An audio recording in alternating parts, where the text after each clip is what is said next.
Welcome back, my lovely Lovecraftians, to a very unique read brought to you by Kami Kazali, also known as Kimchi. This read will be Borrasca. Chapter 1. How long had I been asleep? And when had I realized that I wasn't anymore? I watched the ceiling fan circle slowly above me, doing nothing to dissipate the cloud of cigarette smoke that had drifted above my room for years. I started most mornings this way, but no, it wasn't morning, was it? I turned my head towards the bedroom window and confirmed the sky was dark outside of it. The last thing I recalled was being in the bathroom and then silence and sweet darkness. Seth. I sat up and chugged an old bottle of water, sitting on the floor next to the bed, and then threw the empty bottle at my closet door. I lit a cigarette and took a long drag, realizing a cloud of smoke up the apathetic fan. It floated idly above me. Pulling on an old hoodie, I walked out into the small living room of the apartment I shared with my roommate. Evening, princess. Seth was reclining on the end of couch, fingers flying across the keyboard of a notebook sitting on his lap. A confusing yet edgy indie movie played on the TV in front of him. This was pretty much Seth's life on any given day, and it perfectly summed up all of my interactions with him since I moved in. Well, all of my sober interactions with him. Anyways, I pulled down on my sleeve to subconsciously hide my arms like it made any sort of difference, but of course it didn't. Seth already knew. He noticed what I was doing, and his smile fell into a sobering look. Found you passed out in the bathroom again, sweetheart. Sorry, I rasped, and reached for half can of Mountain Dew that had been sitting on the counter for God only knows how long. You do how I realize it is difficult for me to drag a 6'3" dude out of the bathtub and down the hall to his room. Next time, just leave me there, man. Hardly you would have choked on your own vomit. I shrugged. I knew this was a death lurking in my future anyways. But heroin afforded me one convenience that I refused to part ways with. A dreamless sleep. I'd die before I surrendered that. Besides, if the nightmares came back, I'd probably just kill myself anyways. You had some visitors today while you were passed out. Dreddy stopped by. Oh yeah? Yep, he left you more drunk. Said you could pay him when you had the money. You know, he must be the sweetest, most generous drug dealer in all of Chicago. Where is it? You were sleeping like a baby in the tub, so I just left it right next to you, Seth said. Cool. In the toilet. Dude, Look, man, if you die, I don't get your half of the rent. And I don't get your half of the rent. I have to get a real job. It's just business, not personal. Of course, that wasn't true. Seth and I had met at a darker time in both of our lives and shared the sort of bond that is only forged in such circumstances. Who was the other? I asked. Well, the other what? The other visitor. A girl, actually. I told her you were out. Figured you prefer I tell her that over the truth. Did she say what she wanted? I asked. No. I swore that was never good. It was probably just some girl coming over to beg for free drugs, which I didn't currently have because Seth had flushed them down the toilet. And I would never let her touch my private stash. That had to be it. What the fuck else could she want? Great. Some chick either wants a hookup or is coming over to tell me she's pregnant. You wish. This chick was way beyond anything you could ever get. Really, because she did come asking for me, didn't she? Sure, but I'm the one who got her number. No, you fucking didn't. I laughed as I walked into the kitchen and took one of our 3 glasses out of the cupboard. Oh, I did. Seth held up a torn shred of white paper. She gave it to me and asked me to call her when you came home. He used air quotes on the last 2 words. Yeah, well, don't. I don't want anything to do with. There was a knock at the door. I shot Seth a poisonous look. What? He threw up his hands and stood up. She's really hot. And you can't stand in the way of true love. Don't open it, I warned as he walked over to the door. Sorry, Sam, but I have a thing for redheads.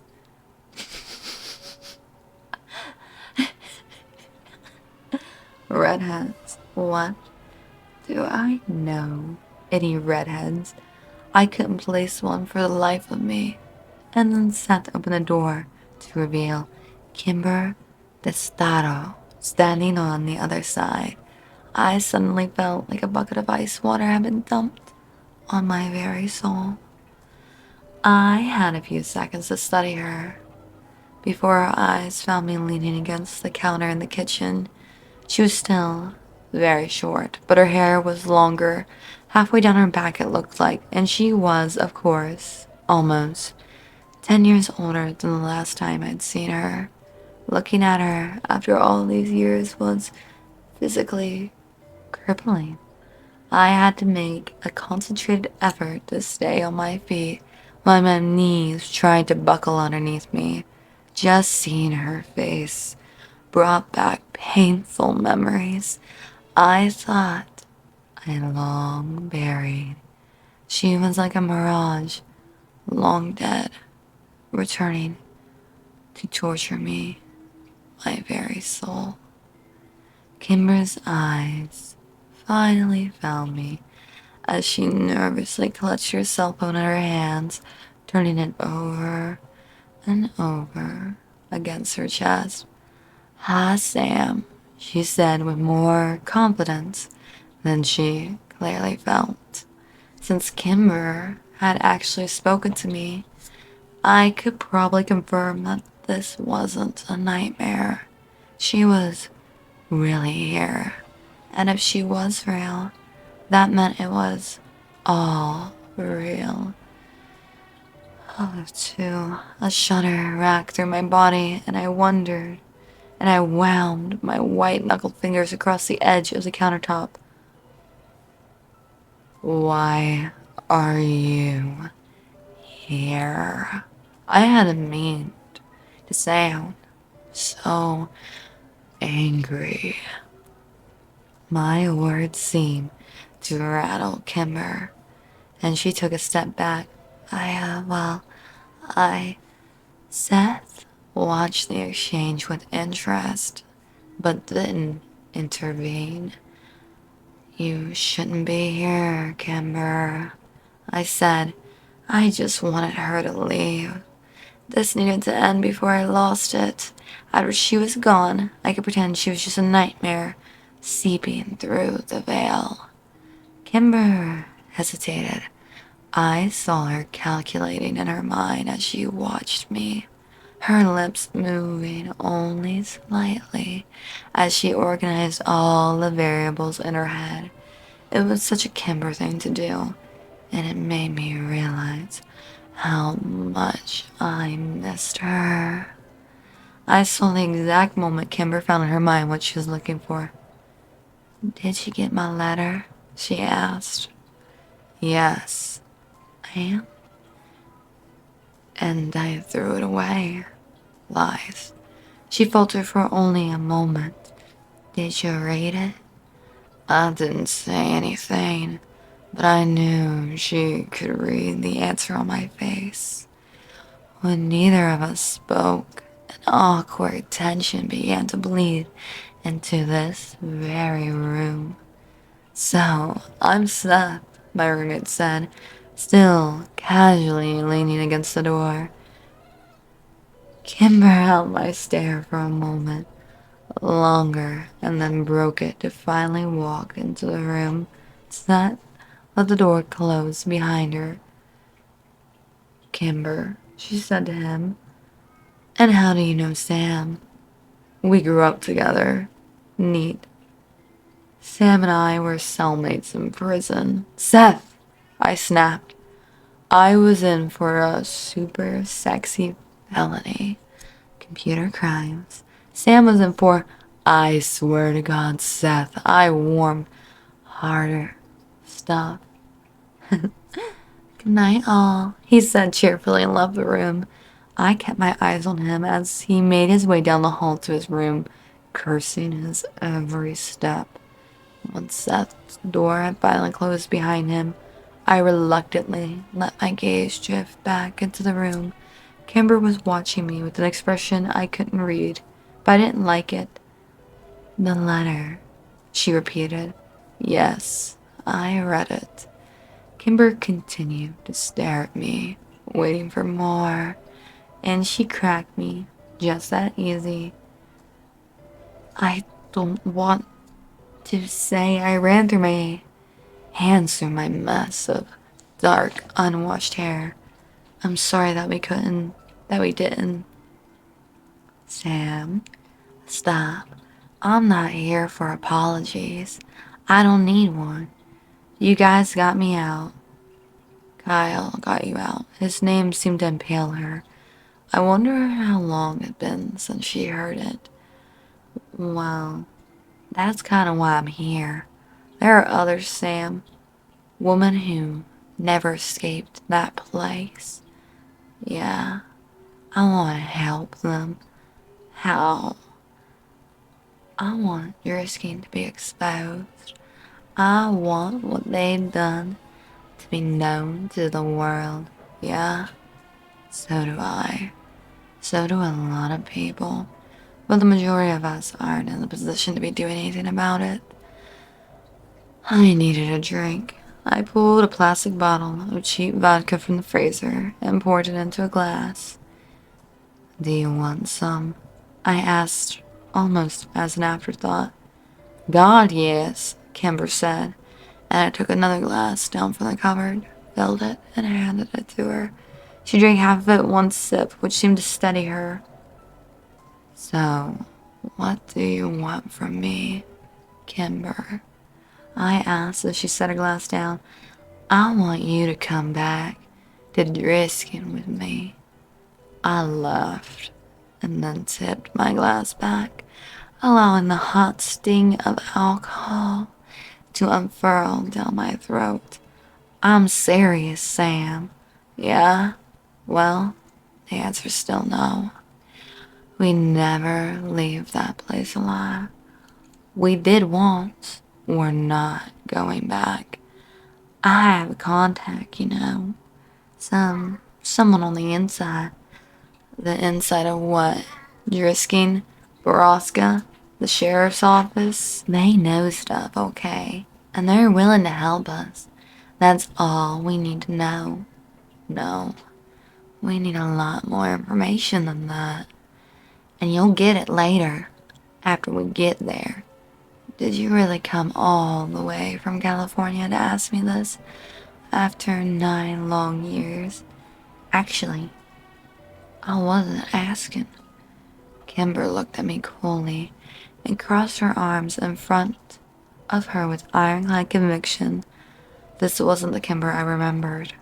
I didn't know this woman. So, somebody told you that they're gonna help you take down a very highly connected and protected crime syndicate, and you believe them?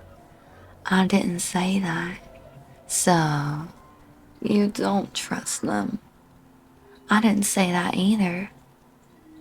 Yeah, well, this isn't happening.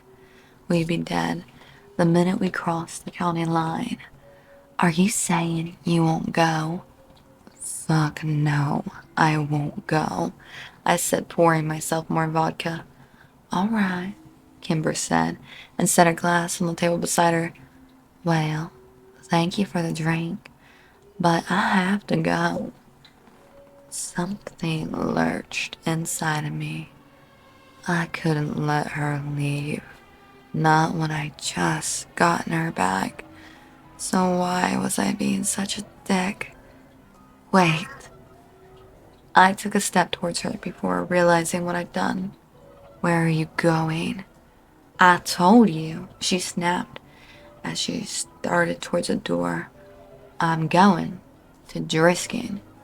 I was on her before she finished her sentence and yanked her away from the door. The hell you are. I told you I was going, Sam, and I fucking meant it. I didn't know you intended to go alone. That's goddamn suicide. I don't care. It needs to end. Why? Why does it have to be you? I pled desperately. My heart began to sink as I realized I did know this Kimber. Her mind was made up, and there would be no stopping her. Who else, Sam? Who else but us?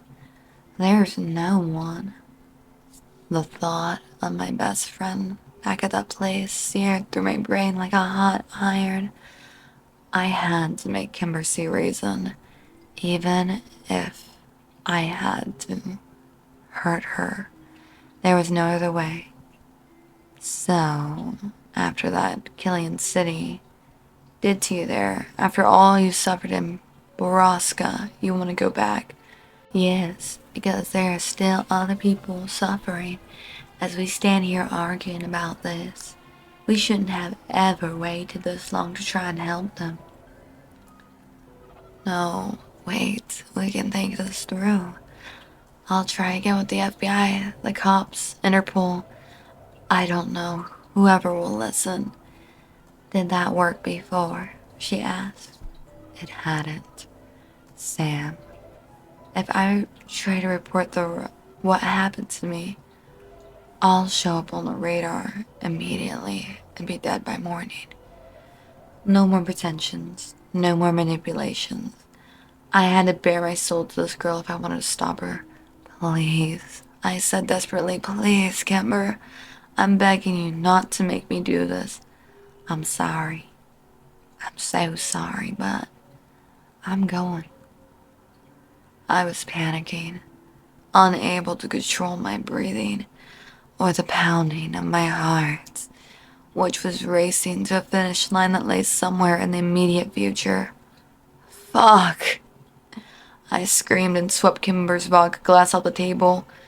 to where it shattered against the wall. This didn't seem to surprise her, and Kimber kept her composure while I raged. Fuck! It was over. I was going back to Drisking.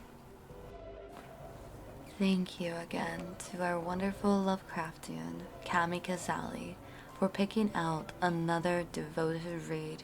I can't wait to further read on to more chapters and see just where Kinder might end up. I really loved her character, especially with the red hair jokes and with her playful nature with Sam, as well as her main character being a complete foil to her, but still loving her. I really feel like this one's gonna tug at my heartstrings, and I'm so thankful that you picked another wonderful story to go past the barriers of Lovecraftian and into the true horrors of love, lost, and going back to where it all started. This one feels like it's gonna be very intense, and I can't wait to finish it. Until next time, though, my lovely Lovecraftians, bye bye.